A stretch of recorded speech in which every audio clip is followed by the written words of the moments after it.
귀한 보전의 말씀을 전할 수 있는 그런 은혜를 하십니다. 오늘 아침에 특별히 저한테는 너무나 감격스러운 날이고 정말 저한테 뜨거운 도전의 시간이었어요. 아침에 오는 시간에 뿔이 크게 달려있는 눈이 굉장히 큰 귀신이 제 앞에서 나타났는데 옆에서 본 사람은 아마 저보고 정신병자인지 몰라도 도저히 막을 수가 없어가지고 물러가라! 물러가라! 3번을 외쳤어요. 성경을 보따리 씁니다. 얼마나 저한테 큰지 내가 이 간증을 안 할 수가 없어요. 물러가라니까 싹 녹아지면서 없어집니다. 할렐루야. 아멘. 이 귀한 성전에서 말씀을 전하기 위한 그 귀신의 무리들이 물러가게 해주시고 오늘 귀한 주님의 말씀만 증언할 수 있는 그런 시간으로 만들기 위해서 그런 아버지 하나님이 저한테 형상을 보여주고 나왔어요. 여러분들이 오늘 이 말씀을 통해서 우리 이번 부흥회를 통해서 우리 교회가 부흥하고 여러분들 한 사람이 한 사람이 심령들이 놀랍게 축복하면서 주님과 형통하는 그런 시간에 놀라운 은혜로 함께 하시기를 간절히 축원합니다. 아멘. 제가 22년 동안 캄보디아 선교를 하면서 초창기에 이렇게 갑자기 전기가 끊어지면서 온 도시가 그냥 마비돼 버리고 아무것도 보이지 않는 흑암의 시기예요. 그것이 몇 시간으로 계속 이어지는 거예요. 그러다가 갑자기 팍 전기가 들어올 때 할렐루야 우리가 나오는 게 이게 완전히 막 아무의 세상에서 바뀌어요. 여러분들 60년대에 우리 장로님이나 뭐 저 같은 경우에 살았을 때 막 갑자기 전기가 나가면은 이게 갑자기 막 그러니까 촛불 찾는다고 난리를 피우고 그 초 밑에서 공부하다가 머리를 거슬리고 눈썹도 튀어버리고 그런 경험이 많이 있단 말이에요. 우리가 살다 보면은 전기가 끊어지듯이 이 소중한 것이 갑자기 끊어지는 그런 때가 있습니다. 여러분들 그런 경험이 없습니까? 무엇보다도 아무리 부르짖어도 하나님께 도움이 끊어지는 것처럼 막막할 때가 있습니다. 너무나 힘듭니다. 오늘 본문 말씀에 예수님이 완전히 그 어려운 시기에서 정말 골고다의 언덕으로 끌려가면서 6번의 신문을 당합니다. 성경에는 3번의 신문만 나오지만도 6번의 신문.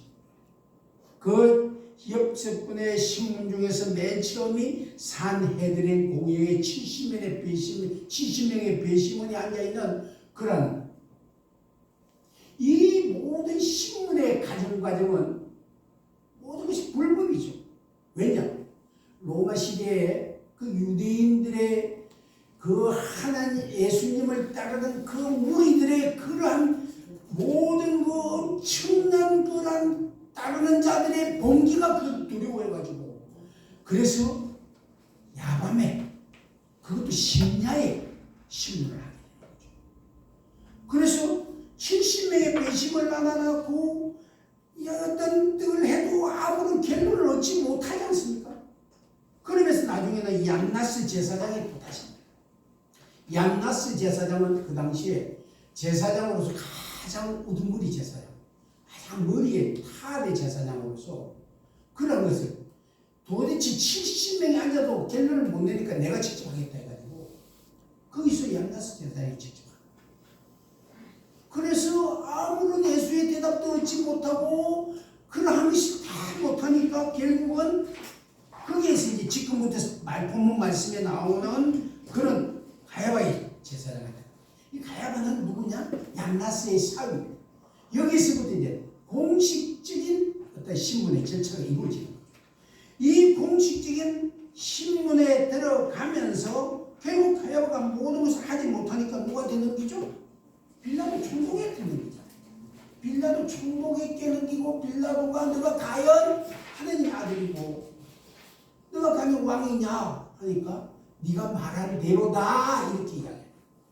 네가 말한 대로다. 내가 굳이 뭐 그걸 타고 뭐 시인하고 할 필요 없이 네가 말한 대로다. 근데 빌라도의 아내가 꿈에서 뭘 봤습니까?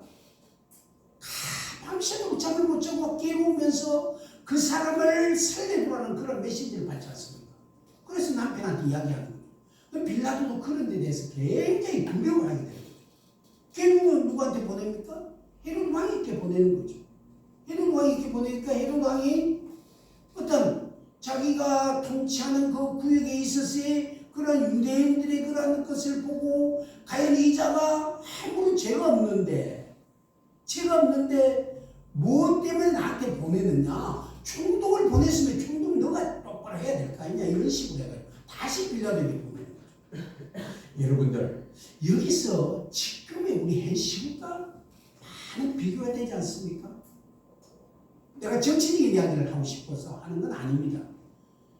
얼마 전까지 한동훈을 그렇게 따르던 사람들이 한순간에 한동훈을 위해서 삿대질하면서 한동훈을 지시하고 질책하는 걸 보면서 바로 여기서 예수님을 따르던 바로 그 무리들이 예수님을 향해서 십자가에 못 박히라고 사형시키라고 6월절에 그 대사면을 위해서 빌라도가 뭐를 이야기하죠? 예수를 사면해주면 어떻게 했냐, 예수를 방면해주면 어떻게 했느냐는 이야기를 하게 되는 거죠. 그런데 이 군중, 이 무리들은 뭐라 그러죠? 제사장들이 완전히 봉기를 뒤에서 조종을 해가지고 예수를 사형시키라, 십자가에 못 박혀라 그러면서 예수를 끌고 나게 하고 다른 죄수를 풀어주는 그런 일을 만드는 거죠. 이러한 엄청난 일이 종교적인 재판에서 결국은 정치적인 재판으로 끌고 나가는 형태가 지금 우리가 보는 2000년 전의 그 현실이 우리가 지금 현재 보는 현실과 별반 차이가 없다는 것이죠. 신실로 우리는 이러한 사역을 받으신 예수님께서 로마 군병에게 침뱉음 당하시고 채찍으로 맞으시고 그 얼굴이 찢어지고 피투성이가 되셨어 무거운 십자가를 들고 골고다라는 건 무슨 뜻이죠? 해골의 언덕, 해골의 골목 이런 뜻이죠. 골고다의 언덕을 오르시면서 하나님은 침묵하시면서 오르십니다. 주여 살려주십시오. 유일한 도움은 누구한테 받죠? 구레네에서 왔던 우리 하나님 기독교를 믿지 않았던 구레네 시몬한테 십자가를 무거운 십자가를 대신 좀 지게끔 하는 그 도움밖에 못 받는 거죠. 결국은 예수께서는 그 십자가를 통해서 제30 지금 시간으로 하면 오전 9시에 결국 십자가에 못 박히게 돼요. 이러한 둔탁한 망치 소리가 십자가에서 퉁퉁 들립니다. 커다란 못이 손과 발에다가 그냥 박힙니다. 하나님의 손길 아무런 것도 없습니다. 하나님 아무런 말씀도 없습니다. 하나님은 침묵하고 계십니다. 그렇게 3시간 흘러가지고 제6시까지 정오가 되었을 때까지 예수님께서는 하나님을 향해 오로지 부르짖으셨습니다. 우리 33절, 34절 다시 한번 보겠습니다. 33절, 34절입니다. 같이 나오겠습니다. 제 육시가 되매 온 땅에 어둠이 임하여 제 무시까지 계속하더니 제 무시에 예수께서 크게 소리 지르되 엘리 엘리 라마 사박다니 하시니 이를 번역하면 나의 하나님 나의 하나님 어찌하여 나를 내셨습니까 하는 뜻이라. 아멘. 예수님께서는 더 기다릴 수가 없는 인간으로서의 한계가 이런 것처럼 왜 나를 버리셨습니까 하는 그런 외침밖에 없었습니다. 예수님께서는 채찍이 맞으시고 못 박히신 육체의 고통보다도 성부 하나님이 나를 돌보지 않으시고 나를 지켜주시지 않은 그 안타까운 그 마음, 성자의 인간적인 육체의 모습이 그 모습이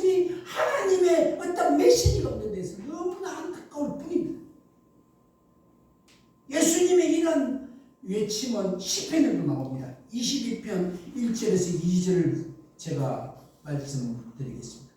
내 하나님이여, 내 하나님이여, 나를 버리셨습니까? 어찌 나를 멀리하여 돕지 아니하시오며 내 신음 소리를 듣지 아니하십니까? 내 하나님이여, 내가 낮에도 부르짖고 밤에도 잠잠하지 아니하오니 응답하지 아니하시나이까? 이렇게 간절히 간장이 끊어지도록 하나님께 부르짖습니다. 다윗에게도 시편 22편을 보면은 다윗의 시입니다. 다윗은 골리앗을 물리치는 나라의 큰 공이 있었던 아주 대단한 사람이었지 않습니까? 그렇지만도 그를 제거하려던 사울 왕에게 쫓겨서 여러 해를 고통스럽게 정말 보내야 했습니다. 다윗도 견디다 못해서 절규하듯 부르짖었습니다. 그런데 밤낮으로 부르짖어도 하나님께서는 전혀 응답이 없었습니다. 우리는 종종 그런 경우를 많이 만나게 됩니다. 전원이 끊어지든 하나님으로부터 끊어지는 것 같은 고통이 엄습합니다. 정말 하늘과 땅 사이에 하나님 앞에서 아무리 울부짖어도 반응이 전혀 없습니다. 시편 1절에도 이런 말입니다. 여호와여, 어찌하여 멀리 서시며 어찌하여 하얀 데에 숨으십니까? 하고 부르짖습니다. 예수님께서는 엘리 라마 사박단이라고 부르짖으시자 사람들은 예수님이 엘리야를 부르는구나 하고 착각하는 거예요. 엘리라는 것은 엘리야라는 뜻으로 잘못 착각합니다. 엘리가 누굽니까?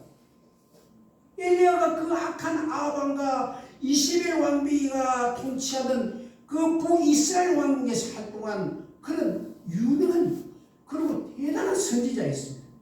온 나라에 희망이 없을 때 오로지 그 엘리야가 하나님께 정말 연결된 유일한 끈이었지 않습니까? 그 엘리야의 기도를 들으시고 갈멜산 꼭대기에서 불로서 응답하셔가지고 정말로 제물들을 태우시고 여호와 하나님이 참 선이심을 참 신이심을 이스라엘 온 나라에게 증언해주는 그런 놀라운 선지자이었습니까? 캄캄한 영적 암흑시기에 유일하게 하나님께 연결한 그런 인물이었습니다. 하나님께서 응답을 안 하시니까 엘리야라고 불러야 할 정도로 처절한 상황이라는 걸 사람들은 착각해요. 하나님을 부르는 엘리라 야훼를 부르는 그러한 음성을 인간은 뭐로 착각하느냐면 엘리야를 부르는 걸로 착각하는 거예요. 그만큼 엘리야가 유명했던. 그러나 예수님께서는 엘리야를 부른 것이 아니었지 않습니까? 하나님께 절구하듯이 하나님께 온전히 살려주시고 정말로 제가 살아갈 수 있는 힘과 용기를 주십시오. 이러한 부르짖음의 결과가 하나도 없었습니다. 십자가에 달린 지 3시간이 지났으나 부르짖으면 그때라도 손을 내밀어서 정말로 안아주시고 치료하시는 그런 은사라도 베풀어 주셔야 되는데 그 통증, 그 고통은 이루 말할 수가 없어요. 그러나 하나님께서는 마치 상황을 전혀 모르는 듯이 정말로 외면하시고 아예 아무 관심도 없었는 것처럼 침묵하셨습니다. 부르짖음의 결과는 결국 무엇이었습니까? 죽음밖에 없습니다. 죽음이었습니다. 예수의 죽음이었습니다. 육체가 떠나갔습니다. 15절 37절에서 15장 37절에서 38절 여러분들 같이 우리 함께 합독하겠습니다. 예수께서 큰 소리를 지르시고 숨지시라. 이에 성소 휘장이 위로부터 아래까지 찢어져 둘로 되니라. 찢어져 둘로 되니라. 여기에 반전이 있는 겁니다. 여기에 하나님의 음성이 들리지 않았던 것이 아니고 여기에 대반전이 예수님의 죽음은 무정한 아버지부터 하나님 아버지로부터 버려져 죽은 비참한 죽음으로 생각됐던 우리의 보편적인 생각이었지만도 사뭇 분위기는 다르게 되었습니다. 그것은 요한복음 19장 30절을 보겠습니다. 예수께서 신포도주를 받으신 후에 이르시되 다 이루었다. 다 이루었다. 다 이루었다면서 머리를 숙이면서 뭐가 떠나갑니까? 영혼이 떠나갑니다. 예수님께서 다 이뤘다고 말씀하신 후에 영혼이 떠났습니다. 다 이루었다는 선언은 마치 오랫동안 기다렸던 그 내가 염원했던 정말 소망했던 소원했던 것이 이루어졌다는 것이 아니겠습니까? 그것이 다 이루어졌다. 뭐가 이루어집니까? 성소의 휘장이 쫙 찢어지면서 지성소의 문이 열리면서 우리의 제사의 피로서 오로지 1년에 한 번만 들어갔던 대속죄일에 그래도 제 그레이트 엠필 제사장만이 오리 들어갈 수 있는 그 지성소, 지극히 성결한 장소, most in palace라고 지극한 장소, 그 누구도 못 들어가요. 폼페오스가 통일을 한 후에 이스라엘을 점령한 후에 폼페오스가 그 지성소에 들어가지고 어떻게 됐습니까? 우리가 지금도 얘기하는 폼페오스 도시가 완전히 묻혀버리잖아요. 하나님이 지진과 산을 무너뜨려가지고 도시를 완전히 뭉개뜨려요. 지금 폼페오 도시를 지금 조금씩 발견하잖아요. 이 지성소는 아무나 들어갈 수도 없고 들어가면은 완전히 개멸돼 간다는 거예요. 오로지 깨끗하게 해가지고 완전히 옷을 채워입고 목욕 제기하고 정말로 제사의 양의 어린 양의 피를 가지고 뿌림으로써 그 지성소의 어떤 죄를 율법의 죄를 다 사는 그런 은혜의 장소가 어디야? 지성소라. 나중에 한번 시간이 되면은 성소에 대한 것을 제가 한번 이렇게 나중에 특강을 하겠지만도 이 성소 중에서도 제일 안쪽, 제일 것에 함당목에다가 금을 입힌 아주 작은 그런 제사상 위에 그 피를 올리는데 여기에 휘장이 찢어진 것은 뭘 의미합니까? 지성소의 문이 열렸다는 겁니다. 지성소의 문이 열림으로써 대속죄일 1년에 한 번씩만 들어갈 수밖에 없는 그 장소가 완전히 개방되고 그러므로서 예수의 피가 지성소에 뿌려짐으로써 너희 인간들의 죄가 씻어졌다. 이라는 아멘. 여러분의 구원의 역사가 여기에서 우리는 대반전에 이루고 예수님의 기도가 이루어졌다는 거지. 여러분들 부활의 의미, 새로 사심의 의미를 여러분들이 여기서 정확히 찾으셔야 돼요. 지성소의 휘장이 있다. 거기에서 예수님의 그 피가 뿌려짐으로 해서 우리의 구원, 우리의 죄악 이것이 다 씻어졌다는 거지. 그렇지 않았더라면 예수가 그냥 나중에 로또 복권처럼 탁 열어가지고 됐더라면은 우리 구원은 없었던 거예요. 예수는 사실 수 있을지 몰라도 우리의 구원은 없었다는 거예요. 하나님의 그 깊은 뜻, 하나님의 그 놀라운 의미, 그것이 그 6시간의 침묵 속에서 예수의 고통을 통해서 그 피가 지성소에 뿌려짐으로써 휘장이 갈라지고 이 많은 세상의 인간들의 죄악이 구원의 역사로 놀랍게 이루어지는 반전이 일어났다는 거예요. 할렐루야. 아멘. 우리는 여기에 놀라운 하나님의 뜻을 찾아야 돼요. 우리가 교회를 다니면서 우리가 기도하면서 하나님 왜 기도가 잘 안 이루어집니까? 하나님 왜 기도가 안 됩니까? 그 푸님이 아니라 여러분들이 곧 뭔가 될 것 같은 그런 착각에만 빠져있기 때문에 기도가 안 이루어진다는 것을 알아야 된다는 거죠. 저는 놀라운 옛날에 지었던 죄를 다 요즘에 시백재단에서 울면서 다 내려놔놓고 하나님의 종으로 다시 쓰려고 하면은 이제 정말 죄 안 짓겠습니다. 이런 기억들. 제가 따끈따끈한 지금 목회자 아닙니까? 오늘 내가 타월까지 드릴 건데 내가 어제 그저께 받았던 목회자인데 따끈따끈한 내 속에 있는 모든 것들을 내가 이 지금 설교 준비하면서 한 달을 완전히 피를 흘리면서 이 설교를 과연 하나님 어떻게 우리 성도들에게 전달하면서 이 부흥회를 통한 하나님의 놀라운 역사가 우리 개인들 각자 각자에 이루어질 수 있도록 주님 제 메시지를 통해서 나타나게 하여 주시옵소서. 이것을 내가 기도하면서 이 설교를 준비했던 것입니다. 여러분들 오늘 이 말씀이 이 제목이 정말로 온전한 기도가 이루어져야만이 우리가 정말로 하나님 앞에 응답받을 수 있다는 것을 똑바로 알게 돼요. 이루지 못한 것이 아니었지요. 이루지 못한 것 같은 데서 이루어졌다는 것이죠. 여기에서 반전이가 이루지 않을 것 같아. 왜 6-6시간의 그 시간 동안에 왜 답을 안 주십니까? 우리는 계속 질책하고 하나님 원망하고 불평하고 그 시간 속에서 하나님은 놀라운 역사가 지성소의 휘장이 찢어지고 예수님 피를 뿌림으로써 그 모든 것들이 우리 제가 한순간에 사해지는 그런 놀라운 역사를 대반전이 나타났다는 것을 우리가 이 시간 다시 깨닫고 왜 부활이냐는 것의 의미를 분명히 알고 앞으로 신앙생활에 정확한 우리가 메시지를 삼아야 될 것 같습니다.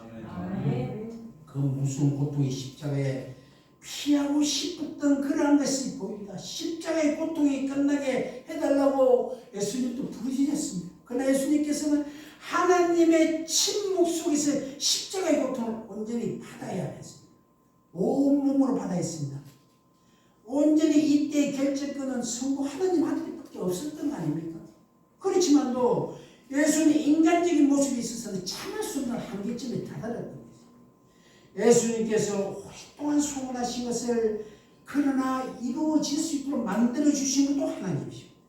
그런 건 뭐냐? 기다리면서 우리 다리 안에 우리 죄인의 죄를 구원하시는 생명의 복음을 이루셨습니다. 구원의 길을 이루셨습니다. 예수님께서 십자가에서 피 흘리시면 우리 죄가 사해졌고 죽으심으로써 우리 형벌이 다 대신 예수님 피로서 받으십니다.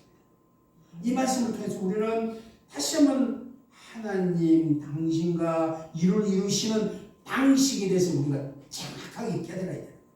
하나님께서 이루어지지 않을 것 같은 것을 통해서 이루신다는 것. 십자가에서 고통을 받고 부르짖기만 해도 이루어지지 않는 것입니다. 뜨거운 시간에 기다립니다. 그 고통의 시간이 끝나고 숨을 거두실 때 예수님께서 구약성경에서 예언한 메시지 사역이 이루어집니다. 이것이 드디어 이루어졌습니다. 이루어지지 않을 고통의 시간을 이루셨습니다. 이루어지지 않는 것 같은 그런 것이 이루어졌습니다. 십자가에서 내려오는 그 자체가 이루어진 것이 아니라 놀라운 하나님의 그 기쁜 뜻 속에서 이루어진다는 것입니다. 우리는 로또의 복권을 사는 그런 사람이 됐습니다. 어떤 이 근사님이 남편이 집사님 잘 계십니까? 좋으신가요? 로또래 로또. 남편이 그렇게 좋으신 분이 로또를 만드셨어요. 하나도 안 맞아. 그래서 로또래. 로또를 그런 우리는 적성으로 깨닫는 그런 로또로 생각하고 기도를 해서는 안 된다는 거죠. 그래서 마태복음 8장 3절 같은 구절을 우리는 너무 좋아합니다. 예수님께서 손을 내밀어 그에게 대시며 내가 원하노니 깨끗함을 받으라 하시니 즉시 그의 나병이 깨끗하리라. 즉시. 우리는 즉시라는 단어를 너무 좋아하는 거예요. 로또가 딱 맞아버려야 되는 거예요. 네. 우리 기도하면 하느니 우리 손자 만들어 주십시오 하면 뚝딱 만들어줘야 돼요. 그게 지금 우리의 가벼운 그러한 기도라는 거죠. 하나님께서 물론 뭐 이루어지실 수도 있겠죠. 그런 긴급함도 있겠죠. 그렇지만 하나님이 부르셨을 때 곧바로 십자가에서 내려오면서 그렇게 다 끝났더라면 우리 구원의 역사가 안 이루어졌다는 걸 내가 반복해서 말씀드려요. 어떤 외국의 그러한 신학자들이 외국의 신학자들이 우리 한국 교회를 보면서 그런 이야기를 해요. 한국 성도들이 너무 가볍다는 거예요. 너무 가볍다는 거예요. 경박하다는 거예요. 뭐 바로 뜨겁게 막 부르짖다가 응답이 안 되고 하면은 그냥 낙심해가지고 교회 안 다녀 안 다녀 이런다는 거죠. 그것이 아니라는 거예요. 꾸준한 기도 속에서 언젠가 탁 전기가 들어오는 그러한 기도가 이루어진다는 것을 여러분들이 다시 한번 깨닫고 끈질기게 기도하는 여러분과 제가 되기를 간절히 소망합니다. 여러분들 분명히 이것만은 분명히 방주에 있던 노아의 가족들을 기억하십니까? 360일 플러스 17일 그 시간 동안 1년 플러스 17일 동안 참으면서 노아가 정말 잣살을 생각할 정도로 그 어려운 시간을 견뎠을 때 어떻게 되는가? 이 인간 세상상에서 오로지 살아남은 것이 노아의 가족 아닙니까? 365일 플러스 17일입니다. 1년 17일을 기다린 결과에 의해서 살아납니다. 하나님은 적석 복권이 아니라는 거예요. 온전히 주님 앞에 무릎 꿇고 모든 건 내려놔놓고 내 모든 건 하고 눈물이 정말 핏물이 될 때까지 기도할 때만이 응답하는 놀라운 역사가 나타나는 것입니다. 우리 행복한 교회가 뜨겁게 이번 부흥회를 통해서 정말 피눈물이 되는 기도할 때 이 교회가 부흥하고 여러분들 한 사람 한 사람의 기도가 놀라운 응답이 있으라고 확신합니다. 아멘. 정말로 그 6시간에 하나님이 침묵을 견디기를 원합니다. 예수님을 닮는 가정입니다. 원하는 것을 무엇이든지 적시 이루어진다는 장난감 선물 받던 어린애 같은 마음을 버리셔야 돼요. 당장 힘들어도 궁극적인 기쁨, 완전한 승리를 얻기 원한다면 온전한 기도, 정말로 기다림의 기도, 그거를 통해서 부르짖어도 응답이 없는 6시간의 그 참아내는 그런 놀라운 역사가 여러분들과 제게 임하기를 간절히 축원합니다. 아멘.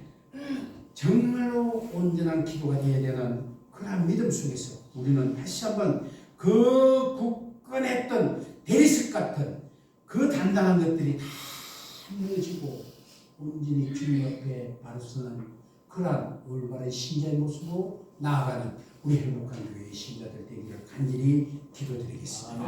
아멘. 여러분들 기도하겠습니다.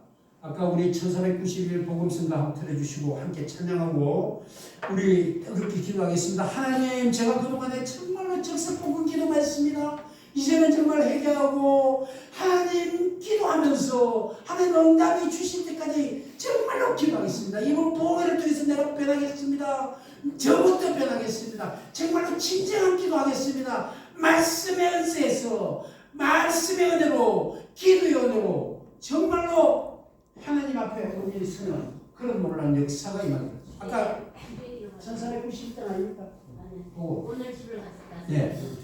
여러분들 같이 찬양하면서 정말로 우리가 정말로 어떤 기도를 해야 되는지 오늘 이 메시지를 통해서 다시 한번 결단하는 여러분들이 되기를 바라면서 정말로 우리 행복한 교회가 분명히 할 수 있고 정말로 우리 행복한 교회가 여기에서 지상으로 가는 놀라운 은혜가 우리의 뜨거운 기도 속에 이루어진다는 확신을 가지고 뜨겁게 기도하기를 여러분들 간곡히 축원하면서 정말로 오늘 집을 나서기 전 우리 찬양하고 기도하고 제가 마무리합니다. 아멘. 아멘.